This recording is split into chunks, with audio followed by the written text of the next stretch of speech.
Eu estava no meu último ano de faculdade, ocorreu um fato marcante na minha vida. Minha avó estava em estado terminal de câncer e ninguém mais sabia o que fazer porque ela ia morrer. E meu pai me convidou a frequentar, a ir com ele a um templo de Umbanda, que ele tinha muita fé. Porque nesse templo de Umbanda, meu pai fez uma cirurgia do estômago à distância. E quando meu pai fez a endoscopia, apareceu lá o corte, a incisão. Então meu pai tem uma fé muito grande. Ele falou: filho, vamos lá, vamos pedir pela sua avó. Você vai comigo? Eu falei: pai, não gosto, não quero, não acredito. Vamos lá comigo? Eu falei: tá bom, vamos, né? Fui com ele. Na hora que cheguei, vi aquele ambiente que para mim na época era hostil, porque é algo diferente daquilo que eu estava acostumado. Mas chegando lá, o dirigente da Você casa... tinha 18, 19 anos, pelo que 24 você tava... anos. 23, 24 anos. 23, Último ano de faculdade. Ah, estava no final já. Faculdade. Então a ciência estava legal assim na minha cabeça. Eu sabia que era um diagnóstico terminal de câncer, né? Só para você ter ideia, minha avó nem com morfina parava a dor dela. Então tava, né? Coitadinha, tava bem ruim. Aí o dirigente lá nesse dia me recebeu muito bem, conversou bastante com a gente. E algo me chamou a atenção. Ele me deu uma aula de medicina. E a matéria, a medicina, estava muito recente no meu cérebro. Ele me falou coisas que até eu me surpreendi. Até perguntei, né, pro meu pai o que ele fazia, esse homem, se ele era médico. Pai, não. Ele é segurança da empresa chamada Volkswagen. Não tem nada de medicina. Mas ele não estava incorporado, viu? Só recebeu a gente. No final ele falou o seguinte: olha, quando começar os trabalhos, vai haver a incorporação do espírito, conversa com o espírito, pede. Houve os trabalhos, havia ele mais outros médicos, meu pai foi direto conversar com ele, que era o chefe da casa. Eu fui conversar com uma outra médium, que estava incorporada por uma espírito de uma índia. E ela me deu um passe, conversou comigo, e naquela noite eu dormi maravilhosamente bem. Uma leveza, uma coisa tão gostosa, isso me chamou a atenção, mas até aí tudo bem. Aí eu perguntei pro meu pai: e aí, pai, o que aconteceu lá? O que ele falou? Ele falou: filho, ele falou o seguinte, que salvar a vida dela não depende dele, porque são ordens de Jesus, né? Ordens de Deus. Mas o que ele pode fazer uma coisa por sua avó, que até o dia da morte dela ela não tem mais dor. Essa afirmação me deixou encafifado. Como que alguém podia afirmar que alguém em estado terminal de câncer, que a morfina não funciona, não vai mais ter dor? E os trabalhos nesse templo são sempre às sextas-feiras. E no sábado de manhã, eu acordei, fui com a minha mãe, fui visitar minha avó. Na hora que eu entrei para ver minha avó com um sorriso no rosto, cara. Sem dor. Me arrepiei, cara, só de lembrar dessa situação, que foi muito emocionante para mim. Falei: caramba, legal, domingo, sem dor. E os exames sanguíneos da minha avó começaram a melhorar absurdamente. Tanto que os médicos não estavam entendendo direito. Falou: se ela continuar assim, ela vai para casa. Segunda-feira legal, terça-feira piorou e morreu. Infelizmente, em algumas religiões, mesmo havendo, segundo eles, atendimentos de índios e de negros, existem médiuns vagabundos, o termo é exatamente isso, não dá para aliviar, que usam da fé das pessoas para se aproveitar delas. Quando você usa da fé das pessoas para se aproveitar, você é um vagabundo, você é um safado, você é um sem vergonha. E normalmente, via de regra, nem o espírito tem do lado. E se tiver um espírito, como é um espírito afim, é um espírito tão vagabundo quanto esse médium, que não serve para nada. Então, muito cuidado com esse tipo de pessoas, com os charlatães, né? Tem que ter bastante cuidado. E entender como que saber que você está com um charlatão, num animista ou alguma coisa nesse sentido. Olhar e conhecer esse médium. Se segue os preceitos do Caboclo das Sete Encruzilhadas: não cobrar, não matar animais, ter filosofia, ter doutrina, orientação de evolução, tudo isso é muito importante para não cair nessas ciladas. Sim, mas Mas o que é interessante, eu acho que até é bom a gente falar, muitos usam a desculpa, aquela velha desculpa, mas eu preciso dessa grana para poder manter o serviço que eu faço para você, né? O trabalho que eu faço com você. Mas tem outras saídas. Deus, na sua infinita bondade, o que ele usa de coisas materiais para ajudar alguém? Nada. Por que um espírito exatamente precisaria de algumas coisas materiais?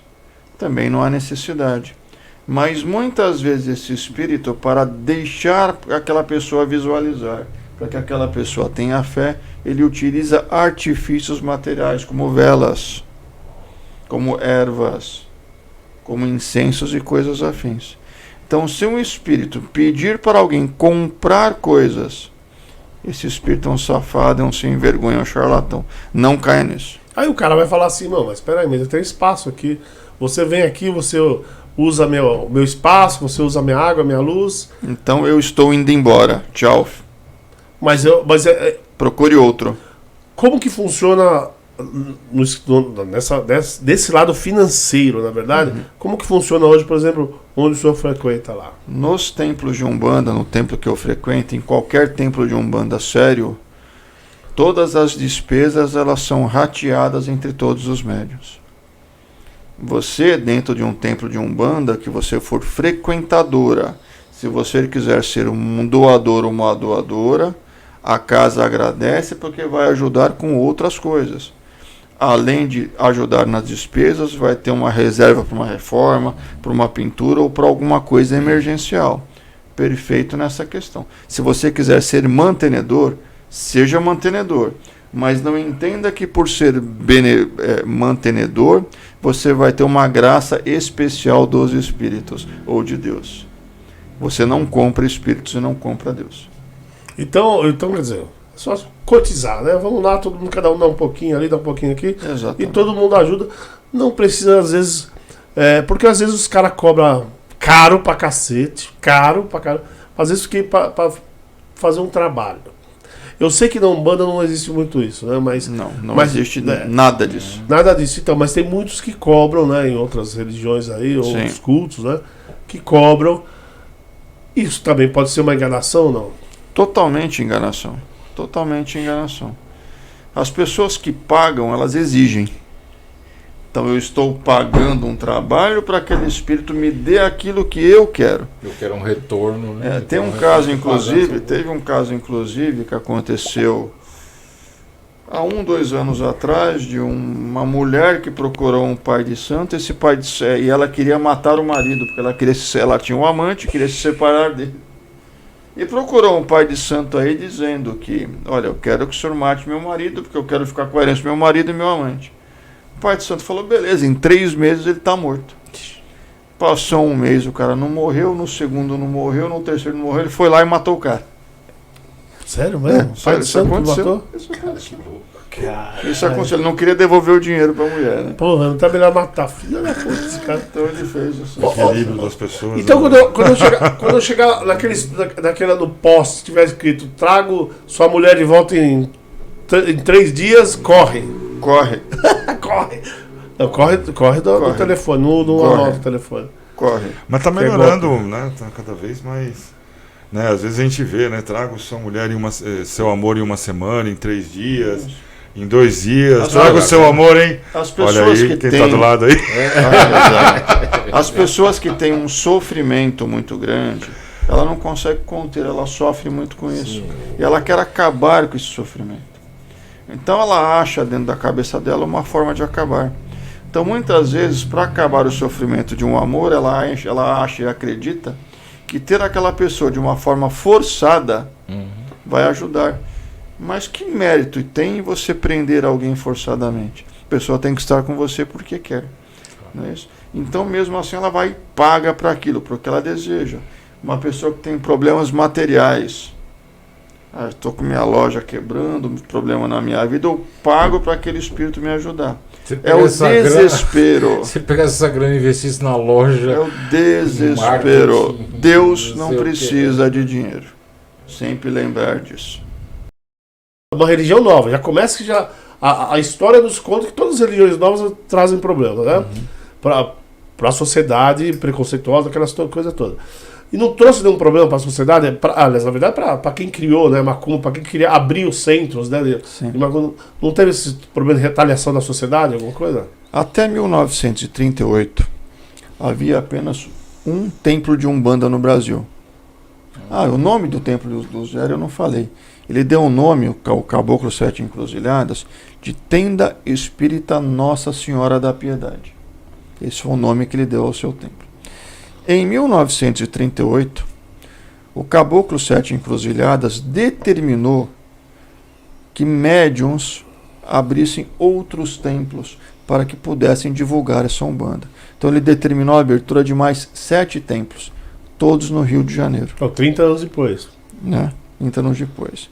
E uma coisa interessante, respondendo e elucidando a sua pergunta, quem era o presidente do Brasil no ano 1930? Só pesquisando no Google. Ele era um careca, assim, igual você. O cara é gente fina. Gente fina. Eu não lembro. O primeiro nome dele era Getúlio. Vargas. Getúlio Vargas. Verdade. E Getúlio Vargas, ele era um nacionalista.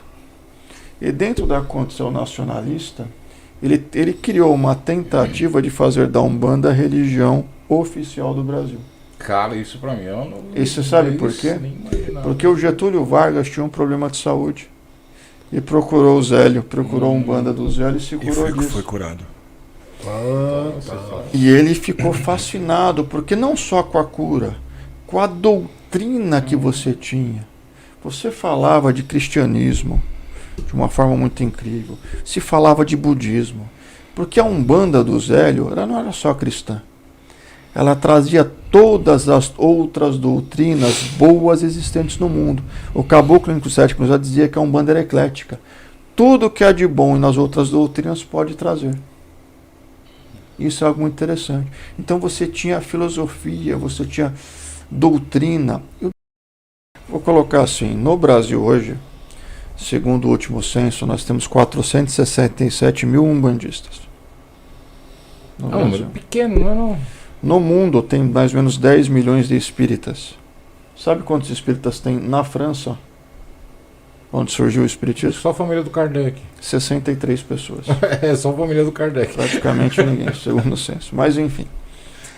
Mas no Brasil você tem uma religião que domina aqui no Brasil, que é a religião católica. Certo?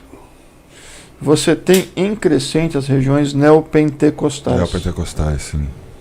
E todas elas tentam, por não entenderem, demonizar o que não entendem. Claro. E aí acaba acontecendo esse preconceito.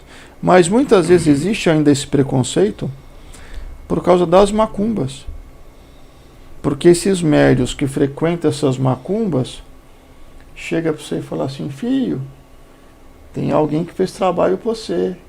Foi tua sogra. Vamos matar a tua sogra? Isso é macumba. Na Umbanda isso não acontece. Na Umbanda, caso aconteça isso, filho, vamos perdoar a sua sogra. Vamos levar. É uma outra ideia. Na religião judaica, na religião hebreia, e exatamente por uma questão de segurança, lembre-se uma coisa muito importante a ser colocado. Como é que você sabe, Marcelo, se aquele espírito que incorpora naquele médium é um bom espírito? Não tem como você saber assim de cara. Tem.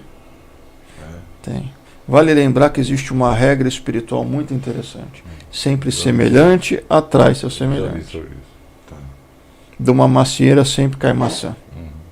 Então, se você tem um médium que procura ser virtuoso, o médium que estuda, o médium que trabalha, o médium que tenta sempre estar numa questão ética e moral, evoluir nessa questão, o médium que não fuma, desculpa, eu vou te pegar agora, o médium que não é viciado.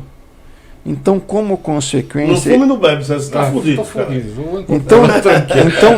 Eu estou em fase de mediunização, então. Eu parei de fumar. Então, dentro desta questão, você vai atrair para si o médium, um espírito nas mesmas condições. Porque tem o lance da vibração, né? Você está vibrando na mesma intensidade? Então, você tem exatamente, para você trazer alguém de uma vibração alta, você precisa estar numa vibração alta. Tá ali, né? Então, se você é um médium que não estuda, que é vagabundo, que não lê, que fuma, que bebe, que usa droga, tô fudido. Que porcaria de espírito é esse que vai chegar perto de você? Assim. E esse espírito vai fazer o que na vida das pessoas? Que orientação que ele vai dar, que ajuda que ele vai dar? Então o Zélio e os Sete Encruzilhadas, eles colocaram esses conceitos morais. Então, você conhece um verdadeiro médium de Umbanda pela evolução moral que ele tem. Por essa evolução ética, moral, conhecimento e entendimento. Ele não é perfeito, não nasce perfeito. Mas a gente vai chegar numa perfeição. Não nessa vida, mas é o início nessa questão evolutiva.